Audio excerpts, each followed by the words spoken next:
Pompey Sound.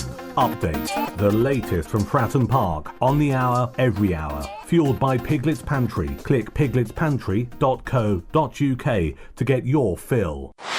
As usual, at 2 p.m. on Saturday afternoon, most mobile phones will be tuned to the Pompey website to find out the starting 11, which, as we all know, usually gets published around about 2 minutes past 2.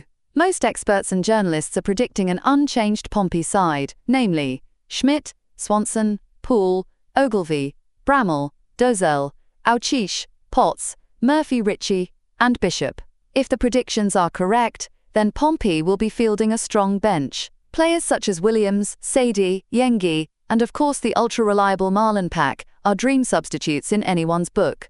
The one weak spot is perhaps at centre-half, where if anything were to happen to either Regan Poole or Connor Ogilvie, the most likely replacement would be Isaac Hayden. He joined Pompey as a defensive midfielder, but has played as a number 5 on plenty of occasions, including twice for Arsenal's first team when he was still a youngster.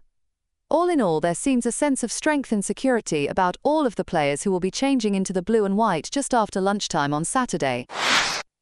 Portsmouth boss John Messineo says Millwall have evolved as a footballing side. The Lions host Pompey at the Den tomorrow, with Alex Neil's side needing all 3 points to keep their playoff hopes alive. Mihailo Ivanovic's first-half goal was the difference in late January when the two sides last met. Pompey are set to secure their championship status at the first time of asking after winning promotion from League One last season. "They're a really good side," said Messineo. "We saw that at Fratton Park. I have seen that too, in the last couple of games that they've played. I thought they were really unlucky against Sunderland not to take more from the game. They lost 1-0, but they played some really good football. They have really evolved as a footballing side and have threats all over the pitch. We expect a really tough game. Anytime you go away to Millwall, it's always going to be a difficult game."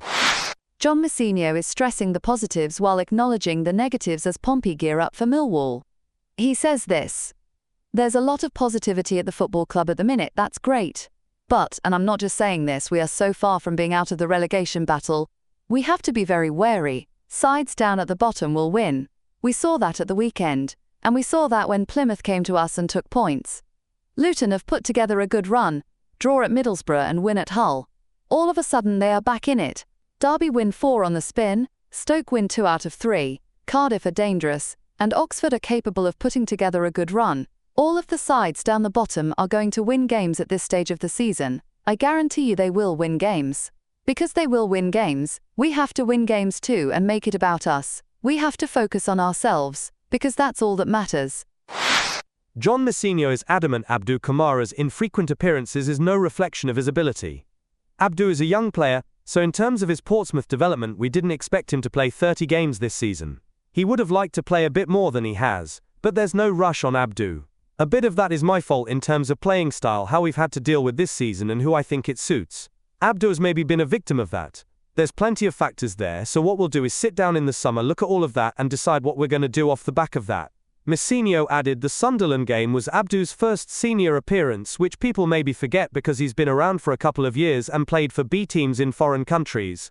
He's come over here having played for those B teams but never experiencing proper seasons. So he hasn't experienced a league season fully and hasn't experienced a league season in England, which is a different kettle of fish. He hasn't experienced a league season in England in the Championship. And he hasn't experienced a league season in the Championship with a team who's struggling. A lot of those factors play into it, and it does take time. Elsewhere on Pompey Sound, you can hear Steve Bones' take on the upcoming games between Pompey and Millwall and Pompey Coventry. You can hear his podcast if you go to Pompey Sound Podcast, either on Spotify or Apple, or else you can get him right across Pompey Sound. Millwall first. A little bit above us in the table, not going up, not going down. On the face of it, not much to play for, but that doesn't necessarily mean they'll just turn up and kick the ball around a bit. I think it'll be a hard game. I'm going to go 1-1 at Millwall, which I'll be very, in my usual way, away from home, I'll be very happy with. And Frank Lampard's Coventry, as they're now officially known. Yes, it's fun, isn't it? Yeah, and he's done well with them actually, because when they came down here, they looked ragged, didn't they? Yes. Callum Lang was all over them. 4 goals, could have had more.